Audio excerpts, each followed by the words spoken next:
ஜோதிடர் வாஸ்து கன்சல்டன்ட் சென்னையிலிருந்து. ஸோ இப்போ இன்றைக்கி பார்த்தீங்கன்னு வச்சுக்கோங்க, இந்த மாதம் வந்து இந்த டிசம்பர் மாத பலன்கள் எப்படி இருக்குன்னு நம்ம பார்க்க போகிறோம். ஏன்னா டிசம்பர் மாதம் என்ன கிரக நிகழ்வுகள்லாம் பார்த்தீங்கன்னு வச்சுக்கிங்கன்னா, இந்த மாத தொடக்கத்திலே பார்த்தீங்கன்னா நம்ம அந்த கார்த்திகை தீபம் என்ற திருவிழாவோட தான் நம்ம இந்த மாதத்தையே தொடங்குறோம். ஏன்னா 2ஆம் தேதி பார்த்தீங்கன்னா அந்த கார்த்திகை தீபத்தை வந்து நம்ம கொண்டாட இருக்கோம்.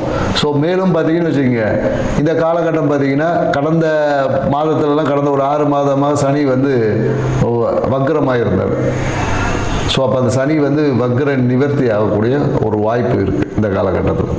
ஸோ சனி வக்ரம் இருக்குது. ப்ளஸ் என்னென்னாக்கா குரு பகவான் வந்து கடகத்துலேருந்து மிதுன ராசிக்கு வரப்போகிறார். ஸோ இந்த மாதிரியான நிறைய கிரக மாற்றங்கள், கிரகத்துடைய தன்மைகளுடைய மாற்றங்கள் இந்த மாதத்தில் இருக்கிறதுனால இந்த டிசம்பர் மாத பலன்கள் வந்து நிறைய பேருக்கு ஏதோ ஒரு விதத்தில் ஒரு மாற்றத்தை கொடுக்கக்கூடிய ஒரு மாதமாக இந்த மாதம் அமையப் போகிறது. ஸோ அதுதான் வந்து என்னென்னாக்கா அதுதான் இந்த மாதத்துடைய ஒரு நிறைய சிறப்பு அம்சங்கள். அதுக்கப்புறம் பார்த்தீங்கன்னா மார்கழி மாதம் பார்த்தீங்கன்னா நிறைய விரதங்கள்லாம் இருப்பாங்க. குறிப்பாக என்னென்னாக்கா மார்கழி மாதம் யாரெல்லாம் விரதம் இருக்கணும், ஏன்னா முன்னாடி பார்த்தீங்கன்னு வச்சுக்கோங்க, மார்கழி மாதத்தில் நிறைய பேர் இந்த பூசணி பூ வச்சுருப்பாங்க. ஏன்னா திருமணம் ஆகாத பெண்கள் வந்து விடிய காலையில் அந்த பூசணி பூவை வந்து வாசலில் வச்சு கோலம் போடுவாங்க. அப்போ அந்த திருமணம் வந்து அந்த நிகழ்வு என்பது நடக்கும். ஸோ அதுவே ஒரு பரிகாரமாக இருந்தது. ஏன்னா மார்கழி மாதம் என்னென்னாக்கா ஆண்டாள் வந்து இந்த திருப்பாவையை பாடி பெருமாளுடைய அருளை பெறதுக்கு திருப்பாவை பாடுவாங்க. அப்போ என்னன்னாக்கா தன் கணவரை அடைவதற்காக அந்த ஒரு நிகழ்வை வந்து செஞ்சு, அப்போ என்னன்னாக்கா இந்த டிசம்பர் மாதத்தில் நாம் அந்த மார்கழியில் இந்த நிகழ்வை நாம் செய்யும் போது முன்னாடி நிறைய இப்போ பூசணிக்காயை காணோம், பூசணி பூவையும் காணும். அந்த பூசணி பூவை வைத்து நீங்கள் வந்து அந்த காலையில் பிரம்ம முகூர்த்தத்தில் ஒரு கோலம் போட்டு, ஏன்னா நிறைய பேர் என்னென்னாக்கா கோலத்தை நைட்டே போட்டு வச்சுருவாங்க. சரி, அதுக்கு அதாவது எந்த காலத்தில் எதை செய்ய வேண்டுமோ அந்த காலம் என்பது ரொம்ப முக்கியமானது. இப்போ நம்ம என்னக்கா நைட்டு விடிய காலையில் எழுந்திரி சோம்பேறித்தனம் போட்டு நைட்டு தூங்கும் போதே கோலத்தை போடுறோம். அது வந்து பலன் தராது. ஏன்னா காலையில் பிரம்ம முகூர்த்தத்தில் பார்த்தீங்கன்னா நம்மளுடைய அந்த ஓசோன் மண்டலம் வந்து ரொம்ப நம்ம பூமிக்கு நியரில் இருக்கும். அப்போ வந்து நமக்கு கிடைக்கக்கூடிய காற்று வந்து நமக்கு வந்து ஆக்சிஜனை வந்து தரமான பிராணஜனை நம்ம சுவாசிக்கும் போது ஆக்சிஜன் O2 போயிட்டு உள்ள O3 மாறும். புரியுதுங்களா? இந்த ஒரு நிகழ்வு நடக்கும். அப்போது இந்த O3 வந்து அதிகமாக அந்த காலகட்டத்தில் நமக்கு கிடைக்கும் அப்படின்ற ஒரு அறிவியல் தன்மையே இதில் இருக்குது. அதனால தான் மார்கழி மாதம் நிறைய சிறப்புகளோட. அப்போ திருமணம் தள்ளி போகக்கூடிய நிறைய பெண்கள் இந்த காலகட்டத்தில் நீங்கள் அந்த பூசணி பூவை வச்சு அந்த சாணி மேலே பூசணி பூ வச்சு கோலம் போட்டு நீங்கள் வரும்போது உங்கள் வாழ்க்கையில் அந்த திருமணத்திற்கான அந்த ஒரு தன்மை வந்து உங்ககிட்ட மேலோங்கும்.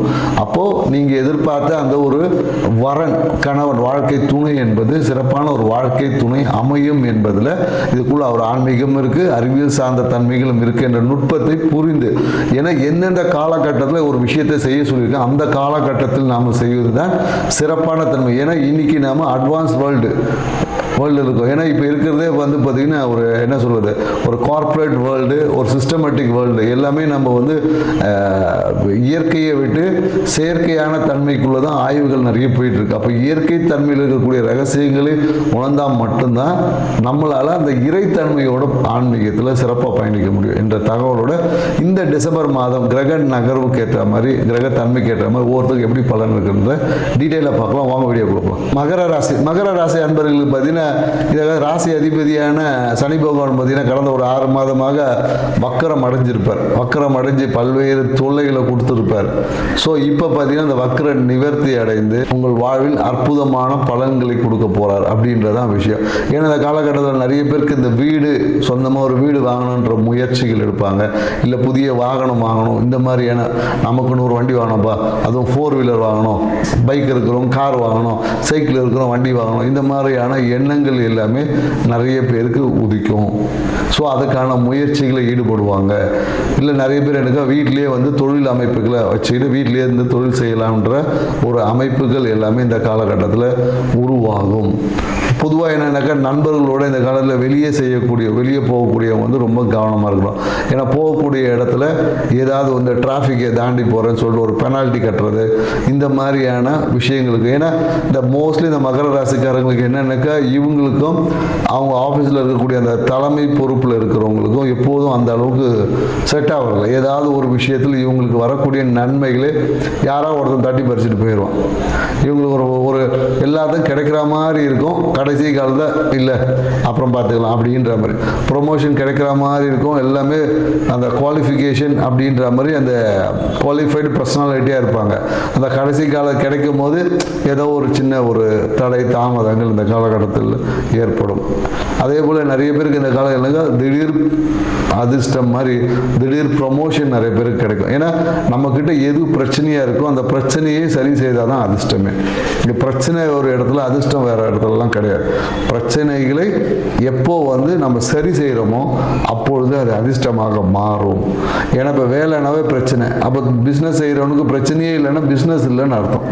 ஸோ அதனால் நாம் பெரும்பாலும் என்னென்னாக்கா பிரச்சனையை கண்டு நாம் வந்து பிரச்சனையே வரக்கூடாது, அப்புறம் பிரச்சனையே வராமல் எப்படி இருக்க முடியும்?